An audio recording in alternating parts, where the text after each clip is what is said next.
Hello and welcome back to the NUFC Opinion Blog for another Newcastle Legends interview. Today I'm joined by Adam Campbell, now of course of Gateshead, but formerly of Newcastle United. Adam, how are you doing? Not too bad, mate. Thanks. How are you? I'm absolutely fine. Thank you very much for joining me. Obviously, you're at Gateshead at the moment, but you started your career in Newcastle United in your youth career as well, and you managed to break into the first team in 2013, if my stats are right. I think it Yeah, was. I'll believe you. I'm not very good I'm with it. reading. Sorry, no, 2012. Sorry, you were against the Traumatos in the Europa League. But before all that, what was it like going through the youth setup at Newcastle United? Yeah, it was good. I enjoyed it. And there's a lot of mixed reviews now that I'm sort of older and I read a little bit into the academy system and how other people's experiences have been. It's quite interesting. But at the time, for me, it was brilliant. But I think that was partly because things were going well for me when I was younger as well. So I've got that side of it to look back on. But I think the sort of facilities that I had back then to use and the coaches that were sort of doing my age groups all the way through were always sort of what I would class as top end coaches. So my sort of upbringing throughout the academy, so to speak, was I couldn't speak highly enough of it, to be honest. Hmm.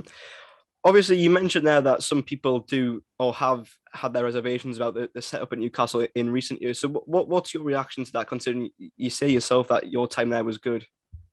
Yeah, it's one of those things I can understand. I think if sort of my experience hadn't have been as good, then I'd probably be saying the same things. But I think it's sort of well known that the facilities at Newcastle aren't necessarily as good as other clubs in the Premier League and all the rest of it that goes with that. But considering what else or what I could have been at when I was at Wallsend, or like it's obviously a well-renowned boys club, and the facilities there are brilliant for boys club level, but they don't compare to Newcastle's setup. So it just depends which way you look at it. Obviously, like I say, from my point of view, I speak as I find, and I found the academy brilliant, and I enjoyed my time there. So yeah, it's a hard one to comment on other people's experiences, obviously. But like I say, if it was to ask me, I enjoyed it, and I think the setup's fit for purpose. Yeah. Okay. Obviously, as I mentioned, you did manage to break into the first team on a few occasions as well. And so, what was it like, obviously, to play in the Europa League as well, but to step out off the bench at St James's Park and play in front of 52,000? That's massive. Obviously, I think if you ask 99% of the lads or girls in Newcastle, what do you want to do, what's your dream? It would be to play at St James's in front of 52,000. So that is something that I'm very proud of, and it's something that nobody can take away from me. Obviously, now in the National League North, it's a million miles away from the Europa League and from the Premier League, but at the same time, it's something and it's an experience that nobody can take away from me. So it is very proud, and obviously speaking to your friends and family afterwards and sort of living their dream as well as mine was massive, and it was really important. It was really nice for me to see how impressed they were and sort of how proud they were of what had just happened. So no, it was brilliant. I can't speak highly enough of that. To be honest, it is probably the proudest moment of my life. So yeah, Yeah, I can imagine. Obviously, as well, after that, you had several loan spells as well, like Carlisle, for example, St Mirren, Fleetwood, just to name a few. And so, was it frustrating being shipped out on loan, having made like an appearance in the Premier League, then suddenly being off to play for another club when obviously the aim was to presumably keep playing in the first team at Newcastle? yeah, I think the first loan wasn't necessarily seen as that. It was more of a go out, get game time, see how you get on, and impress and come back, sort of match fit and match sharp. Um, then that was St. Mirren one was 6 months. It was more go out, get yourself settled in. I was sort of growing up. I was 19 at that time, so I was like needed to sort of stand on my own 2 feet a little bit, get out of my comfort zone of being at Newcastle. But then I would say once I'd come back from St. Mirren and what I thought had been a relatively successful loan spell, I was hoping to be involved more with Newcastle. So then once I started talking about loans again from then, that's when it sort of was a bit annoying, really, is probably the best way of putting it. Because like you say, I wanted to prove myself at Newcastle. I felt like at that time my confidence was high, and I felt like I could have done a lot more than what I had, and made a lot more appearances than what I did.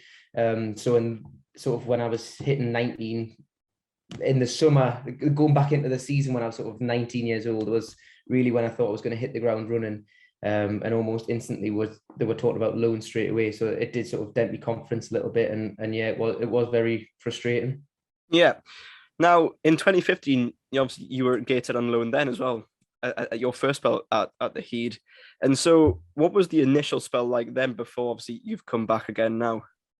It was good. It was. I think at this point, I'd sort of once you get a taste for first team football and you've been out on loan and stuff, you just want to be playing all the time. So when I went back to Newcastle and was playing sort of 23s football, and that was when I went in myself and said, look, I need to be playing football again. I need to be playing regular men's football. And obviously everyone as well in the Northeast is well aware of the setup that Gateshead have and the fans that they have and what they can do for a young player's career. So for me, it was a no-brainer. And obviously at that time, we had people like Clarkey and Matty Patterson and James Curtis and the like, who were all sort of experienced heads. And it was brilliant. The dressing room was really good. And obviously I played a few games, scored a few goals, and I really enjoyed myself. And I feel like that loan there gave me the platform to go into the Football League and enjoy 4 years in the league. Yeah, and obviously you went on to do that with successful spells at Notts County, Morecambe and Darlington. And so obviously having left Newcastle, obviously that was gone then. But what was it like to be getting regular game time and actually scoring goals? It was brilliant. That's sort of like you say, you dream about being a player for Newcastle and the playing at St James's in front of 52,000 week in, week out. But there comes a point where you realise that that's not happening. And then the next best thing is, how long can I have a career in the game? Can I play at the highest standard possible? So going to Notts, it's like Newcastle in so many ways. It's a massive club with a lot of fans.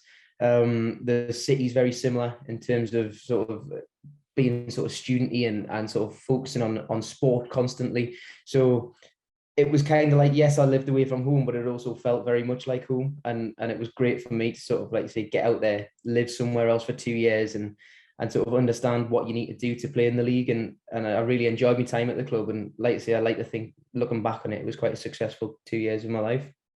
Yeah. Now, just before we get on to obviously your current spell at Gateshead, you also made some Youth England appearances as well. And so that must be an incredibly proud moment for you as well.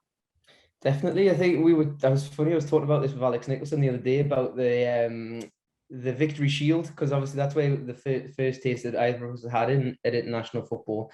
So playing under 16s, and it was live on Sky Sports, and there was a little buzz around all your friends from school watching you and stuff like that. So it was really good, that, and then moving on to sort of Euro qualifiers and stuff, and that's where you really sort of, once you get into that sort of level of it, you really feel like you're getting somewhere, and it's something that it sort of makes you hungry for more appearances and desperate to do well. So getting involved in a setup like that and sort of traveling and staying in the hotels that we were staying in, it was really good.